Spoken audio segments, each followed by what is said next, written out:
the overall sourcing process in Mexico, it's not so turnkey the way it is in China.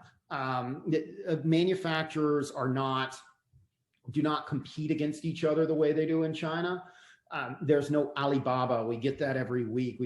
People call us and they say, we called you guys because we looked for databases like Alibaba and there's nothing in Mexico. And that it's funny because it's true. And we have access in many cases to manufacturers that you're probably never going to find on Google or searching Mexican government databases or something like that. So the entire process in Mexico is different. First of all, it's locating suppliers through our approved vendor lists that you may not have access to, and then RFIs with the suppliers, and then an RFQ process, visiting suppliers. As I talked about, the cultural differences. You're going to have to, we will have to make at least one or two meetings, appointments in person with the Mexican suppliers on your behalf, on a client's behalf, prior to bringing the client down to meeting with them, to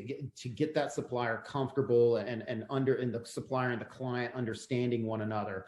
And then where our kind of rubber meets the road is, in most cases, supplier costs, supplier quotes in Mexico come back way high, way too high, to where there's no way a company could be able to leave Asia with these costs. And that's where we have to go in and break things down and look at their costs and look at how a Mexican supplier is, and I'm moving on to the next slide because it's the same thing.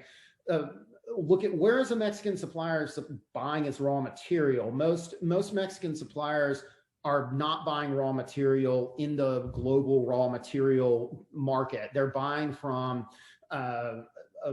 Pedro Gomez down the street, a small dealer, and they're paying way too much for raw materials. Their overall internal costs, a lot of Mexican suppliers aren't even sure of their overall internal costs. And our team of engineers and my partner, Germán Dominguez, can go in and look at and do a cost breakdown analysis of a Mexican factory's overall cost and start seeing ways where they can cut costs and then cut that quote down and get that factory down and competitive to where a US importer can do business in Mexico.